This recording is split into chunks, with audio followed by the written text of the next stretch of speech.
तो hello friends, साथियों, यदि आप किसी भी एग्ज़ाम की तैयारी कर रहे हैं, चाहे हो सकता है बिहार स्पेशल की या ऑल एग्ज़ाम, कोई भी ऑल इंडिया में अगर आप रह कर के कोई भी एग्ज़ाम की तैयारी करते हैं साथियों, तो उसमें जीके जीएस का जो है कि काफ़ी इंपॉर्टेंट रोल रहता है। आज के हर एक कंपटीशन वनडे एग्ज़ाम में इसका काफ़ी इंपॉर्टेंट रोल हो गया था। साथ ही हम उसी जो को लेकर जो है कि काफ़ी अच्छे चुने हुए क्वेश्चन ऐसे लाए हैं जो कि आपके लगभग हर एक एग्ज़ाम में पूछे गए हैं और बार-बार रिपीटेड क्वेश्चन हैं और उनसे रिलेटेड काफ़ी क्वेश्चन जो है कि हर एक एग्ज़ाम में पूछे जाते हैं।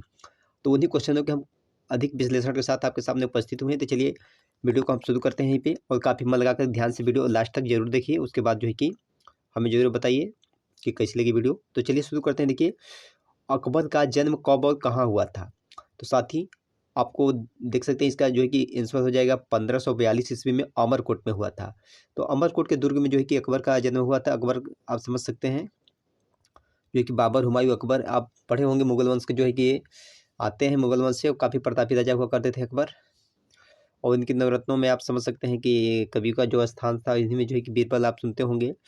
तो ये क्वेश्चन यहाँ से हो गया कि जो है कि अकबर का जन्म कब और कहाँ हुआ था। तो 1542 ईस्वी में अमरकोट के दुर्ग में हुआ था। उसके बाद नेक्स्ट क्वेश्चन है, देखिए, जलियांवाला बाग काफ़ी मशहूर जो है कि ये घटना है, जो कि शर्मसार कर देने वाली घटना है हमारे क्रांतिकारियों के, भारत के नौजवानों के लिए, जिसे आप समझते होंगे कि जो जलियांवाला बाग हत्याकांड के दोषी जनरल डायर जो है कि को 1940 ईस्वी में ब्रिटेन में किसने गोली मारी थी। तो साथियों, हम इस पे बात कर लेते हैं। जलियांवाला जो बाग हुआ था हत्याकांड 13 अप्रैल सन 1919 को पंजाब अमृतसर के जलियांवाला बाग में एक जो सभा हो रही थी, वो सभा इसलिए बुलाई गई थी क्योंकि उस समय जो है कि एक कानून जो है कि लागू कर दिया गया था बिना अपील और अदालत एक्ट जिसे बोलते हैं 1919, उसके मतलब विरोध में जो है कि एक सभा हो रही थी। और उस सभा में जो है कि अनेक बहुत ज़्यादा भीड़ थे लोगों को, उसी का विरोध करने के लिए उन्होंने ब्रिटिश सरकार का विरोध करने के लिए एक सभा में सभी लोग उपस्थित हुए थे। और उसको जो है कि उस समय माइकल ओडायर, एक जो जनरल डायर था, उसने जो है कि उसमें वो गवर्नर था, उसने जो है कि आदेश दे दिया कि सभी सैनिकों को गोली चलाने का आदेश दे दिया। उसमें बहुत लोगों की क्षति हुई, बहुत हुई, तो ज़्यादा मतलब कुल मिला-जुला के क्षति, जान-माल नुकसान बहुत हुआ। उसी में एक बताया जाता है कि एक कुआँ था और बहुत से लोग तो कुएँ में गिर कर के मर गए, भगदड़ मच गई पूरा। तो साथ ही इसके लिए विश्लेषण हम जो है कि एक किसी और वीडियो में कर देंगे, इतना जो है कि काफ़ी है, आप लोग समझते ही होंगे।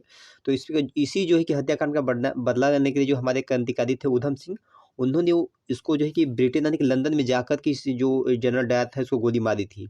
तो ऐसे हमारे क्रांतिकारी थे जो कि बदले की भावना से कुछ भी कर सकते थे साथियों। तो इससे भी आप लोगों को काफ़ी जो है कि कहानी इंटरेस्टिंग थी, हम कभी इसका डिस्कस कर देंगे। तो चलिए नेक्स्ट क्वेश्चन देख लेते हैं। भारत का प्रथम जो नाभिकीय ऊर्जा संयंत्र है वो कहाँ स्थापित हुआ है? तो साथ ही जो भारत का प्रथम नाभिकीय ऊर्जा संयंत्र स्थापित हुआ है वो हुआ है तारापुर, महाराष्ट्र में। तो साथ ही आप इस समझ ही गए होंगे कि जो है कि भारत का प्रथम जो नाभिकीय ऊर्जा संयंत्र कहाँ स्थापित हुआ था? तारापुर, महाराष्ट्र में स्थापित हुआ था। चलिए नेक्स्ट क्वेश्चन देख लेते हैं। वो काफ़ी वीवीआई क्वेश्चन है।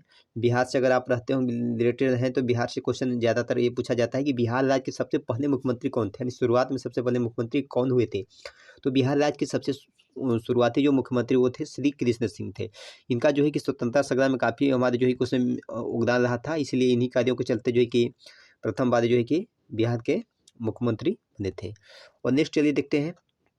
साथ ही इंपॉर्टेंट क्वेश्चन काफ़ी बार जो है कि परीक्षा में रिपीटेड होता है क्वेश्चन, और यहाँ से बहुत सिंपल लोग समझते हैं, इस क्वेश्चन को ध्यान नहीं देते हैं और परीक्षा में गलती कर बैठते हैं। तो ऐसा क्वेश्चन जो है कि पूछा जाता है। देखिए, ये दिया गया है कि सत्यमेव जयते शब्द कहाँ से लिया गया है? देखिए, सत्यमेव जयते शब्द जो है कहाँ से लिया गया है? तो ये मुंडकोपनिषद से लिया गया है। आप समझ सकते हैं कि ये कहाँ से लिया गया है? मुंडकोपनिषद से लिया गया है। उसके बाद नेक्स्ट क्वेश्चन है कि भारत की लोकसभा में कुल कितनी सीटें हैं? सॉरी, यहाँ पे सीम लिख दिया है, सॉरी, यहाँ पर रहेगा कितनी सीटें हैं। तो भारतीय लोकसभा में जो है कि टोटल 545 सीटें हैं। कितनी सीटें हैं? 545 सीटें हैं। आप समझ सकते हैं लोकसभा को जो है कि निम्न सदन बोला जाता है और राज्यसभा को उच्च सदन बोला जाता है। लोकसभा के सदस्यों का जो कार्यकाल होता है 5 वर्ष के लिए होता है, जबकि राज्यसभा के सदस्यों का कार्यकाल 6 वर्ष के लिए होता है चुनाव। तो ये भी आप इंपॉर्टेंट पॉइंट इसको नोट कीजिएगा। और नेक्स्ट चलिए हम देख लेते हैं।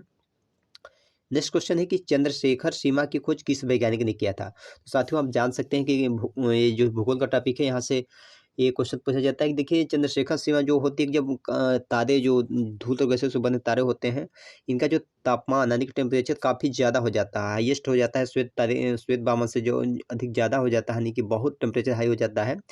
तो ये जो तारे होते हैं, एक ऐसा निश्चित पॉइंट पे जो है कि ये बहुत जो है कि ये मतलब सिकुड़ने लगते हैं।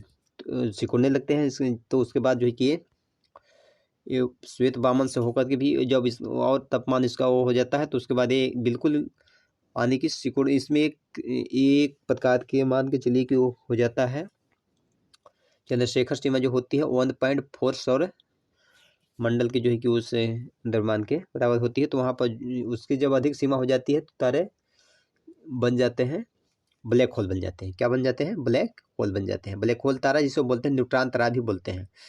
ब्लैक होल तारे को बोलते हैं न्यूट्रॉन तारा बन जाता है ये। और जो इसका अस्तित्व जो है कि क्या हो जाता है, ये तारा मतलब यानी कि मृत्यु हो जाती है, तारे यानी कि समाप्ति हो जाते हैं। आप समझ सकते हैं एक सिंपल भाषा में तारे की समाप्ति हो जाती है। तो उस कब? यानी कि चंद्रशेखर सीमा से जब अधिक इसका क्या हो जाता है, टेम्परेचर हो जाता है। नेक्स्ट क्वेश्चन देख लीजिए कि है कि किसी विलयन का पीएच मान 7 से कम है तो उस विलयन की प्रकृति क्या हुआ। तो साथ ही यदि कोई भी विलयन है और यदि उसकी प्रकृति जो है कि 7 से कम हो जाएगी तो उस विलयन का मान जानते ही हैं क्या होगा। सॉरी यहाँ पे आंसर इसका नहीं दिया है। और विलयन है जो है कि उसकी प्रकृति हो जाएगी अम्लीय। क्या हो जाएगी? हम लिख देते हैं यहाँ पे, उस विलयन की प्रकृति अम्लीय होगी। साथ ही आप इसके बारे में समझते होंगे कि अगर किसी विलयन का पीएच मान 7 से कम होता है तो उसकी प्रकृति अम्लीय होती है। और अगर 7 होता है तो उदासीन विलयन कहा जाएगा। क्या कहा जाएगा? उदासीन विलयन। और 7 से अधिक यानी 7 से 14 तक जाएगी, उधर 7 से ऊपर 14 तक तो वो हो जाएगा क्षारीय विलयन। उस पर विलयन की जो प्रकृति हो जाएगी कैसी हो जाएगी? क्षारीय हो जाएगी। तो ये भी काफ़ी यहाँ से क्वेश्चन उठाता रहता है, इसे भी आप लोग ध्यान दे लीजिएगा। चलिए नेक्स्ट देख लेते हैं। नेक्स्ट है कि शनि ग्रह का सबसे बड़ा उपग्रह कौन सा है। साथ ही शनि ग्रह का सबसे बड़ा उपग्रह कौन सा है। तो शनि ग्रह का सबसे बड़ा उपग्रह जो है टाइटन है, ये सबसे अधिक बड़ा है। और हम पूछेंगे पृथ्वी का उपग्रह कौन सा है, तो पृथ्वी का ओनली वन एकमात्र उपग्रह चंद्रमा है, इसे आप लोग जानते हैं। और सौरमंडल में जो है कि सबसे बड़ा ग्रह वही बृहस्पति ग्रह है। और यदि क्वेश्चन आ जाए कि सबसे अधिक जो है कि घनत्व किस ग्रह का है, तो सबसे जो अधिक घनत्व है आपकी पृथ्वी का। और सबसे कम घनत्व जो है कि शनि ग्रह का ही है, सबसे कम घनत्व। तो ये यहाँ से भी क्वेश्चन उठाता रहता है। और नेक्स्ट क्वेश्चन है कि उत्तरी ध्रुव पर पहुंचने वाला प्रथम व्यक्ति कौन था। तो साथ ही उत्तरी ध्रुव पर जो पहुंचने वाले प्रथम व्यक्ति थे वो रॉबर्ट पीरे साहब थे। कौन थे? रॉबर्ट पीरे साहब थे। इसलिए हम नेक्स्ट क्वेश्चन देख लेते हैं, भारतीय संविधान में मौलिक कर्तव्यों को कब जोड़ा गया। साथियों जो भारतीय संविधान है हमारा, उसमें जो कि मौलिक कर्तव्य होते हैं हमारे, उनको संविधान में कब जोड़ा गया, तो 42वें संविधान संशोधन के द्वारा जोड़ा गया। यानी कि 42वां संविधान संशोधन के उपरांत जो है कि किसको जोड़ा गया? मौलिक कर्तव्यों को। वहाँ से क्वेश्चन कई बार उठाया है क्वेश्चन, और जो है कि इससे रिलेटेड क्वेश्चन घुमा फिरा के पूछता रहता है। तो इन सब चीज़ों को आप इग्नोर न करके काफ़ी अच्छे से देख लीजिएगा जहन में अपने। और नेक्स्ट क्वेश्चन है कि भारत कर्क रेखा भारत के कितने राज्यों से होकर के गुजरती है। तो साथ ही कर्क रेखा जो है कि भारत के 8 राज्यों से होकर गुजरती है। कितने राज्यों से होकर गुजरती है? 8 राज्यों से होकर गुजरती है। कर्क रेखा में बात कर लेते हैं तो आप लोग समझते होंगे। देखिए ये अगर मान लीजिए ग्लोब है तो ग्लोब पे अगर ये भूमध्य रेखा होती है जो बीच में होती है, ये 0 डिग्री रेखा भूमध्य रेखा होती है। इसके 23.5 डिग्री ऊपर आने जो होती है कर्क रेखा होती है, और जो कि 23.5 डिग्री नीचे जो होती है ये मकर रेखा होती है। तो इसे जो कर्क रेखा की बात कर रहा है, तो कर्क रेखा जो होता है भारत के जो है कि 8 राज्यों से होकर गुजरती है, जिसका जो सिंपल सा ट्रिक याद करने का इसका कि मित्र पर गमछा झार। मी से हो गया आपका मिजोरम, त्र से हो गया त्रिपुरा, और प से हो गया पश्चिम बंगाल। हम अब सो लिख नहीं पा रहे हैं अभी को, चलिए समझा दे रहे हैं। प से हो गया पश्चिम बंगाल, र से हो गया राजस्थान, ग से हो गया गुजरात, म से हो गया मध्य प्रदेश, छ से हो गया छत्तीसगढ़, और झार से हो गया झारखंड। तो साथ ही जो 8 राज्य जिनसे होकर के ये कर्क रेखा जो है कि हमारे भारत के 8 राज्यों से होकर के गुजरती है, इसे भी आप लोग याद रखेंगे। यहाँ से बहुत बात क्वेश्चन आता रहता है, आएगा भी आपकी किसी एग्जाम में, अगर आप अच्छे से इसका डिस्कस करेंगे तो। साथ ही चलिए नेक्स्ट देख लेते हैं, ऐसी कौन सी जो अधातु है। यहाँ पे बहुत लोग जल्दी से क्वेश्चन को पढ़ेंगे तो धातु पढ़ेंगे, लेकिन यहाँ पे दिया है कौन सी ऐसी अधातु है। ध्यान दीजिएगा, कौन सी ऐसी अधातु है जो कि साधारण ताप पर द्रव अवस्था में होती है। आप लोग को बहुत साथी का जो है कि एग्जाम में अगर ऑप्शन दे देता है, इस तरह से जल्दी में पढ़ते हैं और ऑप्शन दिया रहता है पारा, और वहाँ पे जो है कि सही करके चले जाते हैं, लेकिन वो हो जाएगा गलत। पारा इसका आंसर नहीं होगा, जो ब्रोमीन अधातु होती है। अगर आप पर धातु दिया होता तो साथी, तो यहाँ पे इसका राइट आंसर जो हो जाता है वो पारा हो जाता है, लेकिन यहाँ पे दिया है अधातु, इसलिए ब्रोमीन जो होती है साधारण ताप पर द्रव अवस्था में होती है। तो इस क्वेश्चन को आप लोग जो है कि मिस्टेक मत कीजिएगा, काफ़ी अच्छे से जो है कि इसको दिमाग में फिट कर लीजिए। चलिए नेक्स्ट है, देखिए आभूषण बनाने के लिए सोना को किस पदार्थ के साथ मिलाया जाता है। साथ ही आप समझते हैं कि जो सोना जो होता है आभूषण बनाते समय इसमें किस पदार्थ को मिलाया जाता है, तो इसमें तांबा को मिलाया जाता है।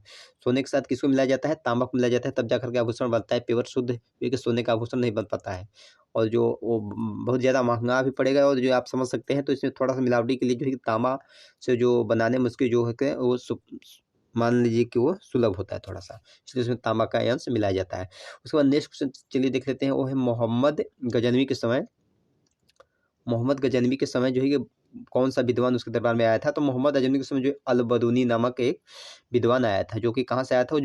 उज्बेकिस्तान से चल करके आया था ये अलबदूनी।